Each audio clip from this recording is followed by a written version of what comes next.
Welcome back muli mga kaibigan sa bagong muling mga balita na ating mapapakinggan at mapapanood dito sa channel ng Bayan, ang Bayang Pinas. Dito, ating matutunghayan ang mga bagay na nangyayari sa ating bansa, partikular na umano sa loob na mismo ng gobyerno at lalong-lalo na dito sa kasalukuyang administrasyon. Ngunit bago ang lahat, kung bago ka pa lamang sa ating channel ay siguraduhin mong ikaw ay mag-subscribe, pindutin ang notification bell at syempre piliin na rin ang all upang lagi kang maging updated sa mga balitang bago, totoo at walang bias. Syempre mga kaibigan at kung mga ating mga solid viewers naman dyan ay maraming salamat naman po sa inyong walang sawang pagsuporta. At huwag din pong kalimutang magpakita ng suporta sa ating channel sa pamamagitan ng pag-like at pag-share sa ating mga videos. At syempre mga kaibigan, kung meron ka naman pong hinaing at opinyon, ang ating comment section ay bukas para sa inyong mga opinyon at mga hinaing at kung ano po ang nais nyong sabihin sa ating mga gobyerno upang mabasa na ito. Heto na nga mga kaibigan, atin nang panoorin at pakinggan ang balitang ito.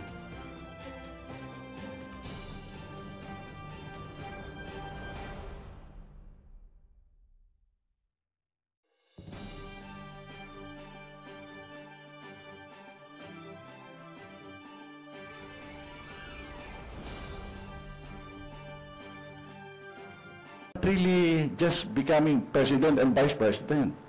They will talking of joint governance. Correct. Tingin ko ha. Kasi kung titignan mo Tama si Norberto Gonzales dito, joint government. Joint government ho talaga yung ano dito. Or kung hindi naman joint government, talaga hong binibate nitong si Marcos Jr.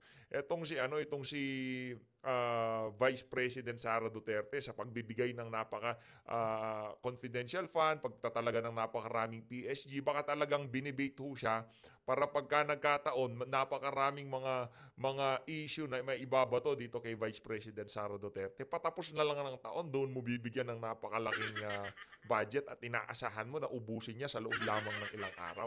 Pagka hindi niya naubos, siya ang magmumukhang masama. Kaya ang ginawa ni BP Sara talagang ibinuhos niya para sa kapakanan ng ating mga indication, ang ipinangako joint governance. Tayong dalawa ang mabumuno ng bansa. Hindi yung ako ang presidente, ikaw, kung sakalit mawala lang ako sa kakasusunod.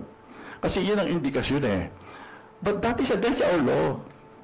Hindi ganoon ang definition ng ating Vice President. Kaya nga si Vice President, palagay ko nasubo yan eh. I don't know what is the nangyari sa usapan nila, bakit niya tinanggap yan. Talagang Pero merong usapan ho yan. Naniniwala ho tayo na merong usapan. Yung kumbaga na pagkasunduan. Sige, magba-vice president ako, ayusin natin Pilipinas ha. O pahayaan kita na magpresidente pero sa totoo niyan, ako talaga gusto nila maging presidente. Meron naman hong punto yung mga sinasabi nitong si Norberto Gonzales, kagaya na lamang nung mga ipinangako dito kay BP Sara na hindi tunupad itong si Marcos Jr. matotrouble siya dyan eh. Tingnan mo nangyari, ang mga in-raise na mga question are repercussions of the first move that the President did for her. Yung intelligence fund, yung 500 mahigit na security. Nagtataka lang ako kay Vice President, how come up to now, she is not raising the issue that she is after all assigned, allowed to be the Vice Chairman of the NTF-ELCAC. Because that is the only justification I could think of why she will have intelligence funds. At saka kung bakit dinadagdagan yung kanya security, baka patayin siya ng mga kalaban ng NTF-ELCAC. But that has not surfaced in any of the, yung nakikita ko sa Quadcom, etc. Kine-question pa yung kunyari, si Piatos, at saka yung mga ganun. No? You know, if you are in the intelligence community, using ISS is normal. Yung pagbibigay ng cash instead of checks with signed vouchers, hindi ginagawa sa intelligence yan. Ako, I usually will ask one of my clerks to withdraw 200 million, 100 million. Kaya pag galing sa land bank, dala-dala yan, nakakrate cash. Because if you're in the intelligence community, walang mga ahente na papayag na issuehan mo ng check. O kaya Sir Norberto Gonzales, gusto niyo ho ba magsalita sa sa defense nitong si VP Sara? Para naman kasi yung mga congressman diyan, lalo na yung mga bata-bata, naging congressman lang. Akala mo talagang alam na nila lahat pagdating sa intelligence, ha? Magsalita ho kayo sa sa impeachment trial. Ipaliwanag niyo ho diyan sa mga congressman na yan, diyan sa mga nasa prosecution panel, kung bakit ganon ang nature ng paggasta ng pera ng confidential and intelligence fund itong si Vice President Sara Duterte. Sir, ano nga bang pangalan? Saan po kayo nakatira? Magkano nga po? Pwede mo ba check kasi baka ma-audit ako. Number 2, very important. Every major office of government has a resident COA. Dapat yun ang tinatawag, yung resident COA. Tsaka very specific ang rules when it comes to the use of intelligence and confidential funds. No? Ako, ang alam ko, yung mga dumadaan sa akin ng mga intelligence operations, pera, labas, ganyan-ganyan, ay may voucher din yan under the supervision of the House COA. No? Na specific yan. Ininibigay sa isang sealed envelope yan. May vault para dyan. And then, pwede lang yan buksan with a court order. There is no exception to that. So, kaya yung nakikita ko sa TV breaks my heart. Kasi hindi lang naawa ako sa Vice President. I am afraid that the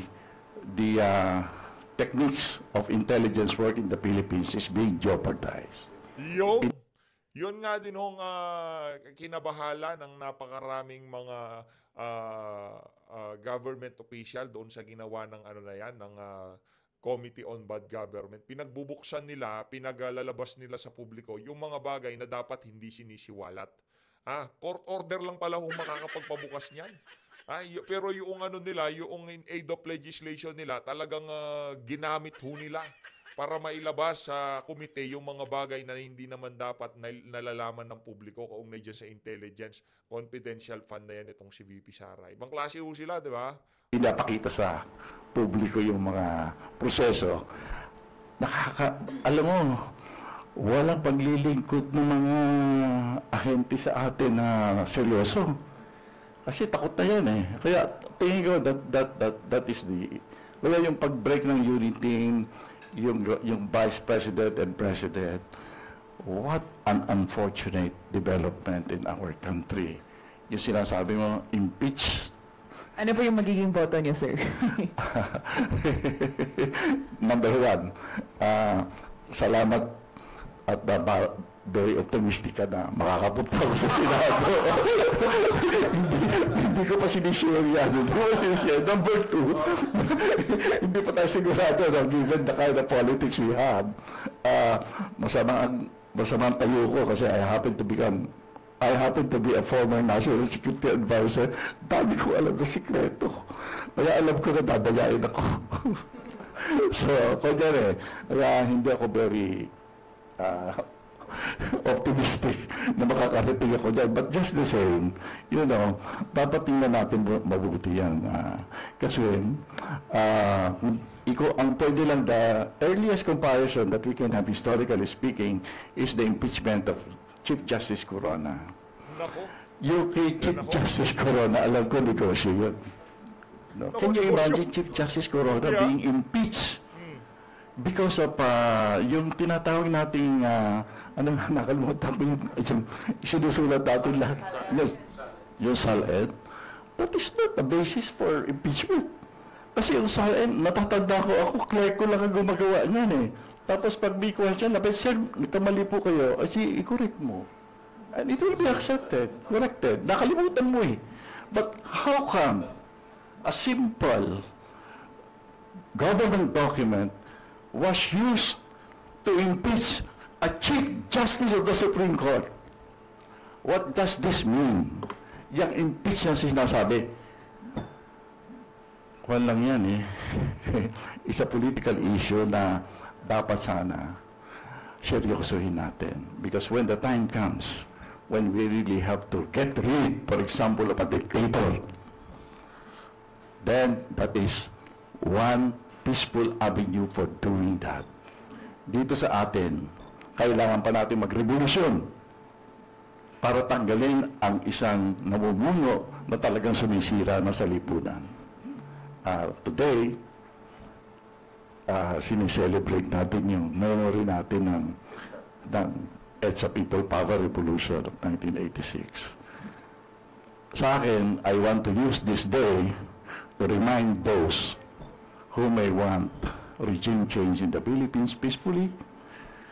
Let us remember, lalo na yung mga institution na takot sa Constitution, bago kumilos, let us remember that this day, this revolution produced the Constitution we are enjoying today. The Philippine Constitution today is a byproduct of a revolution. Thank you. Sir, dalawa sana ang tanong ko lang, nadagdagan, naging tatlo dahil sa mga sinabi ninyo. Yung una pong nabanggit ninyo, medyo malalim yun, ano? Yung sinabi nyo na yung impeachment ni, we'll start with the freshest answer, moving backwards. Bakit po nasabi nyo negosyo yung naging pagtanggal impeachment kay Chief Justice Corona? Kasi alam nyo, katropa nyo member ng media, happened to visit the house of a senator. And for some strange, alam mo, aksidente siguro, doon nag-distribute ng 20 billion bawat senador Nakita. Seryoso? 20 milyon kada isang senador? Nasaksihan ng isang media man? Pambihira, pagka nga naman tinamaan ka ng magaling. Dito ho kaya sa impeachment na to ni VP Sara, magkano hong pakakawalan nila? Kung noong panahon ni Chief Justice Renato Corona, tag 20 million kada isa, dito ho kaya baka 100 milyon to. Sa mga congressman, 150 million daw kada isa O dito ho kaya sa mga senador na to, magkano naman ho kaya ang pakakawalan nila kada isa? And this hindi ko nababanggit ang pangalan, excuse me ha, sayang. Kasi highly respected media practitioner. She was there to interview the particular senator. Doon nag-distribute ng 20 million each. Yari. Para i-impeach si Yari. Chief Justice Corona. Media, Oh, yari. ang hindi niya nga alam kung i-broadcast niya o hindi. Apparently, decision na hindi niya i-broadcast kasi hindi na-publish But she, babae, she told some friends kasi she was so disturbed. Paano niya? Tapos nakita mo na-witness niya, yung mga talagang kala mo ipagtatanggal si Chief Justice Corona. Last minute, baliktad. 100 million each yun. Uy! Ganun, sorry, mali ho pala. 100 million each yun. So, dito ngayon, pumipirma pa lang ng impeachment. Ang balita ko, grabe ang range ng bigayan Yung na-stick sa isip ko, 150 million per signature. Kaya biglang nagkakulo lahat yung daming pipirma meron pa nga nag-umpisa na kawawa naman yung aking constituency kung hindi ko tatanggapin ito tsaka hindi ako pipirma. Parang narinig ho natin yan kung sino yan, di ba? Narinig ho natin sa social media kung sino yung mga congressman na yan. Kumbaga, ginawa ko yan para sa mga constituent ko. Ganun yung mga dahilan nila You see? Nagsisimula pa ng mga proseso, alam mo lang mangyayari. Corrupt na So, kaya wag mo na ako, unang-una, baka wala ako sa Senado. Number 2, sakali na doon ako, wow. No?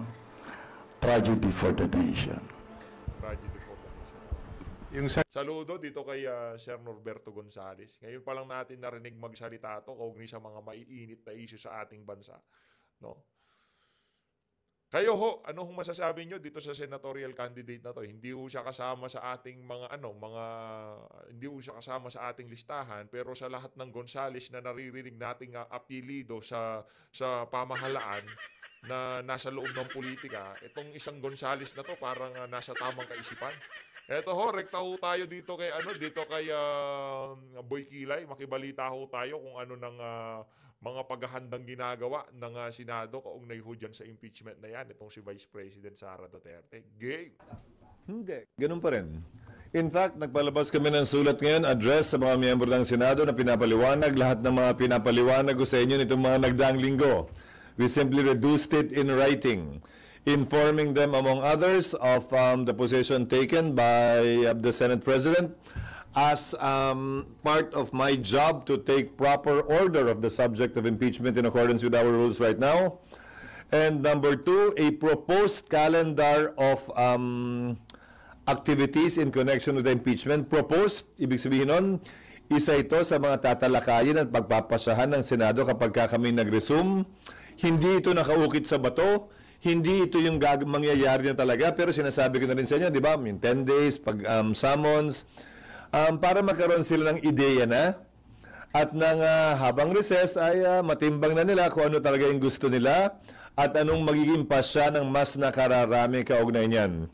Pangatlo, minabuti namin na bigyan ng kopya nitong mga bagay na ito, yung sulat sa mga senador, yung calendar of activities, at gayon din yung special order na inisyo ko na inaasahan ang iba't ibang opisina dito sa Senado ng mga magiging papel nila kaugnay ng impeachment kapag nangyari na nga yan.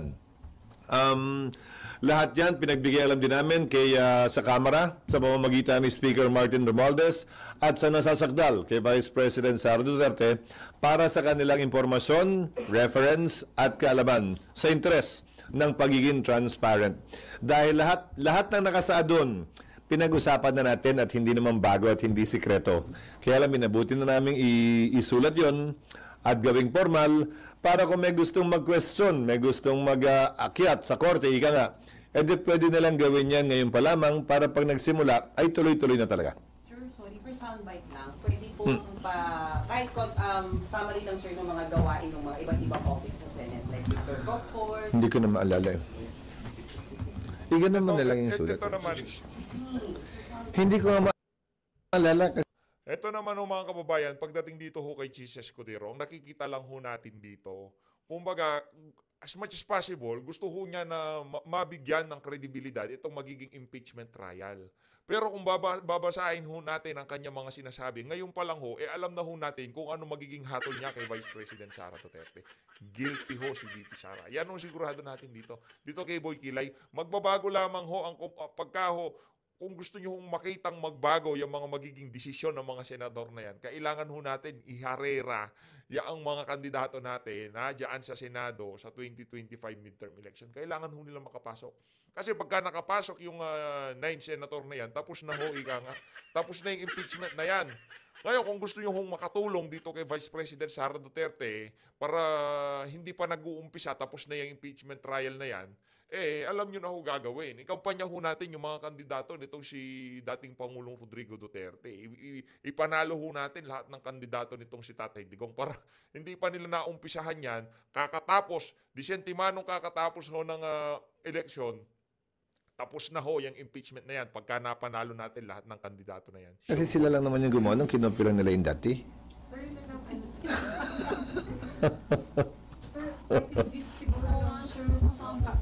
Okay. Sir, kung later yung sulat siguro, yung special order, Pinapabigay ko na sa inyo dapat na mas magay para nabasan yun eh. Gaano kahalaga na ng SP na ngayon pa lang, alam na nung mga offices ng Senate na yung kanila po mga assignment. Para makapaghanda sila at gumawa na rin ng proposed budget kaugnay nun dahil baka may mga unforeseen expenses na kailangan namin paghandaan.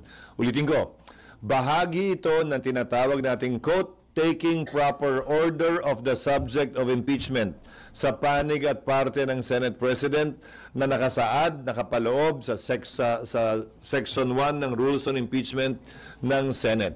Upang sa gayon, ay hindi pa man nagsisimula ang pre-trial o trial, ay buo na at kompleto na ang paghahanda ng Senado para dito. Then, sir, pwede ano yung nakakalendaryo? Ano yung sa kalendar, Nakukuha sir? nyo din eh, nakalimutan ko. Pero para sir, may audio kami. Okay. Ito rin yung sinasabi ko sa inyo noon pa, but ulitin ko, proposed calendar of activities ito at hindi ito nakaukit sa bato. So, June 2, resumption of session, presentation ng articles of impeachment by the prosecutors. Isang bagay ito na nakasaad sa aming rules at sa rules ng Estados Unidos kung saan kinopya ang rules on impeachment. In other words, babasahin man lamang yung mga allegations sa plenaryo. para formally ay maging parte ng records ng Senado ito. Grabe no, yung lahat ng halos na ginagamit natin dito sa Pilipinas, ginagaya natin pagdating sa impeachment, saligang batas. Hindi lang ho natin kinopya sa kanila, alam nyo yung pagliliquidate ng gastusin ng mga mambabatas sa Amerika at sa Pilipinas. Sa kanila ho kasi, nakasa publiko ho, isinasa publiko ho nila yung kanilang mga gastusin kada every 3 months. Sinasa publiko ho nila. Yun lang ho atang hindi natin ginaya sa saligang batas ng Estados Unidos. Lahat ginaya natin kung paano magpatalsik, kung paano yung forma ng pamahalaan, lahat ginaya natin. Maliban lamang ho doon sa pagliliquidate ng mga gastusin ng mga namumuno sa ating Approval ng rules dapat magawa na rin namin ng June 2. Again, more or less, depende kung gaano kahaba ang debate. June 3, pwedeng mag-oath taking na ang mga senador bilang judges. Mauuna mag-oath taking ang presiding officer at yung presiding officer magpapa-oath sa mga senator judges. Pwede na rin pagkasunduan doon ang pag-issue ng summons na pwedeng ma-issue by June 4. From June 14 to 24, palitan ng pleadings yan sa magkabilang panig. At roughly from June 24 to July 25, yung pre-trial. Dahil sang-ayon sa Rules of Court, kung maalala niyo, sa mahaba natin at ilang ulit ng usapan at kwentuhan tungkol dito, nakalagay sa Rules of Court, dapat iset ang pre-trial not more than 1 month from the time the last pleading is filed by either party. So, tamang-tama lang. By July 28, magre-resume na ang Kongreso. Siyempre, wala tayong magagawa sa unang araw. July 29, inaasahan namin na susumpa ang 12 bagong senador na magiging bahagi ng 20th Congress. Maliban dun sa unang 12 kami na sumumpa na, hindi naman na kailangan sumumpa pang uli. At inaasahan namin na sa susunod na araw, July 30, kung yan ang mapagkakasunduan ng mayoriya, ay magsisimula na ang paglilitis o presentation of evidence. Silly question, pero yung mga senador na hindi natatawid sa next Congress, kasama pa rin sila mag-oath sa June. Na hindi I mean, mag-oath kailan? Sa June, sir, before you adjourn, as Dalawang Senator oath. Judge. Sila'y bahagi pa rin ng 19th Congress. Lahat ng senador ng 19th Congress ay mag-oath. Dahil ang termino nila ay matatapos sa June 30 pa lamang. Ano man ang mangyari dun sa 7 reeleksyonista kaugnay ng darating na eleksyon. Hindi kayang baguhin nun na ang termino nila ay hanggang June 30, 2025.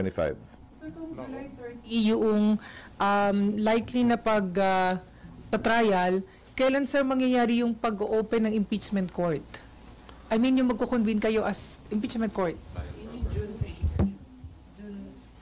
Kasi diba sir, after the oath, sir, magkukonvene na kayo sa impeachment court? Kaya, dalawa nga yun eh. June 30, anong June 30? July 30 yung trial. Malamang magsisimula. Nagsumpa kayo, impeachment court na po yun. Impeachment court na po yun. Alin? Pag nagsumpa kayo, impeachment court na ba yun? Convene na kayo sa impeachment court? Para kayong wala dito ng impeachment, ha? Dalawang sombrero ang suot ng Senado. Senado acting as a legislative body, Senado sitting as an impeachment court. Each time we adjourn, then we finish wearing that hat.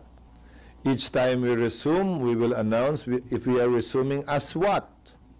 So example, kung ang oras ng trial ay alas 9 ng umaga, magre-resume kami bilang impeachment court. Pag kami magsesesyon naman ng alas 3 at mag-a-adjourn yung impeachment court ng alas 2, edi mag-a-adjourn kami sa impeachment court ng alas 2 at pagdating ng alas 3, magre-resume kami as a Senate deliberating on proposed legislation. Ano yung tanong nyo? Hindi ko maintindihan. Kailan kayo magkukonvene? Magkukonvene kami twice. Under the 19th Congress, as I said, and under the 20th Congress. Tutuloy nga ito, di ba? Yung matagal na natin pinag-uusapan. Mag-o-oath yung mga members ng 19th Congress para magampanan nila yung trabaho kaugnay ng pag-issue ng summons ang ayon sa aming rules. At magpapatuloy yung pre-trial dahil kung yun ang nakasaad nga sa rules namin, yun yung pinapanukala namin na aprubahan ng mayoriya. Tapos sa July 29 mag-o-oath yung 12 bagong senador. July 30, magko-convene yung impeachment court. Anong... Sorry, sir. Di ba, mag-oath kayo during the plenary session ng Senate as legislative body. And then, immediately after, you'll Depende sa mayorya. That can happen the following day. Most likely the following day. Anong oras na ba yun? Depende. So, magko-convene na kayo. I'll give you an example din pa. Ikaw naman. Kung morning ang session ng impeachment court, mag-o-oath kami in plenary ng July 30. Clearly, hindi kami dedire-diretso pag-oath namin. Di ba? The following day na kami mag-o-open ng court, if ever, ng July 30. Sir, yung Hindi ko maintindihan yung... Day 1 as impeachment court. So yung oath-taking ba na oath-taking nyo, yun din po ba yung technically pag-convene nyo po as Hindi nga eh. Hindi. Kayo yung day 1, sir, na kayo ay Naka- time record. Gusto ko nagbigay sa inyo na lang yung papel eh. Nakalagay July 30. Proposed yun ha. This is proposed. I told you to give it to them earlier. Proposed yun ha. Lahat to proposed. Again ha, pinag-uusapan natin lahat to ilang ulit na. Sinulat lang namin para mas maintindihan. Magko-convene ng Senate. Pag-resume namin, most likely nga July 3. Sabi ko, di ba? June 3. Wala namang session ng July 3 kayo, no? Pero sir, kasi diba, after oath taking, you'll be issuing summons. The impeachment court is the one that should issue summons, not the plenary. Unless the rules authorize the Senate President to issue it on his own. Kaya depende. Calendar of activities lang ito. Ba't kayo kasi masyado nakatitig at fixated sa impeachment court kung kailan sila magsusuot ng robe? Hindi naman mahalaga yun. Mas maraming mahalagang bagay na mangyayari at magaganap bago nun at pagkatapos nun. Sir, yung June 3 po na pagsumpa po ninyo, hindi pa kayo impeachment court nun, sir? Pag nag-oath taking kayo as Senator Judge? Darling, walang kinalaman ng pagsumpa sa impeachment court. The impeachment court would have to convene on a date certain. It's not the oath-taking that will determine when the impeachment court will be created. Yung impeachment court, pag nag-convene kami sa impeachment court, doon uupo sa impeachment court yon, regardless of when we took our oaths. In fact, yung labing dalawa na magpapatuloy hanggang 2028, hindi na nga mag-o-oath. So, ibig sabihin ba, walang impeachment court? Hindi naman din. Wala siyang kinalaman doon. It has no relation to that. It depends on when and how the gavel is banged at kung anong sinabi na kino-convene. Impeachment court ba o Senate ba? That's what will determine when the impeachment court will be convened. Yung pagpukpok ng gavel. Yes. Sir, according to the letter that was shared on your Viber GC, ang schedule ng trial by June 30 is from 9 a.m. to 2 p.m. That's what we're proposing, but again, this is a proposal subject to the majority so that our legislative work will not be affected. Sir, I will admit that I was already here during the Corona trial. I remember noon, to Sawa. Bakit hindi ganun ang schedule nyo this time? Yung trial? Oo. Kasi nung Corona, to Sawa. Again, kasi naepektuhan ng labis yung aming legislative function at legislative work. Ngayon, malaking bahagi ng Corona impeachment nangyari din nung recess. So wala naman talagang sesyon. Committee hearing lamang ng umaga ang meron. So pwede talaga yon. Pero kung meron kaming sesyon, hindi namin pwedeng isuspended animation ang legislative work ng Senado, lalo na pag-uusapan dyan, yung pinaka-importanting piraso ng legislasyon na dapat ipasa ng Kongreso, ang tao ng budget. Sir, pero kung 9 a.m. to 2 p.m. at itong i-adopt by your colleagues, kailan ang schedule nyo for committee hearings? Kasi you will all be... Yang sipon ho na yan, itong si Chis Escudero, hindi na ho natapos, di ba? Sa katagal-tagal ho nating kakapanood sa mga video niya, sinisipon ho siya, hanggang ngayon sinisipon pa rin. We will allow committee hearings to conduct hearings. We will allow committees to conduct hearings during session, unless may kailangan pagbotohan that their physical presence would be needed in plenary. So it will be like 3 onwards yung committee hearings. Yes. No, that is the proposal in order to make the most of our time. Kasi kung gagawin namin hapon, edi kailan naman kami magsesesyon. Mas madaling payagan yung mga komiteng mag-hearing habang may sesyon by way of an exemption to our rules. Para sa gayon, magawa namin yung pareho pa rin. Madalas naman, kailangan lamang ang quorum kapag ka nagdo-third reading kami sa simula at sa attendance, hindi ba? So pagkatapos nun, pwede na at kaya na. Sir, you mentioned that you also wrote the parties, the prosecution and the defense. Basically informing them of the letters we sent out and the memo that we sent out to the officials of the Senate. The letter to the parties also has the proposed timetable. Yes.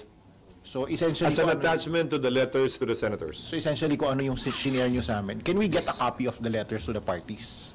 Yes. Pinabigay ko na kanina pa eh. Sir, yung pong kukuhain natin na private lawyers, Bigyan nyo na nga. Bigyan nyo kayo. Yung pang kopya meron kayo. Isa lang o tatlo? Kulang yan. Isang kopya lang yan. sir, Kasi naman. sir, yung legal Tatanda team, ako sa inyo. yung legal team, sir, meron na pong kausap talaga na makakapartner yung Senado. Wala pa. Yung unang kinausap namin, tamo kaya ayokong banggitin sa inyo nung una, tumanggi. Dahil yung kanilang mga commitments prevents them from participating in supposedly highly politically charged cases. So we are still searching. But in the meantime, the Solicitor General will stand and represent us in any litigation before any court, most likely before the Supreme Court. Isa pa lang naman yun sa amin, di ba? Yung mandamus kaugnay ng pag-hearing. Isa pa lang, di ba?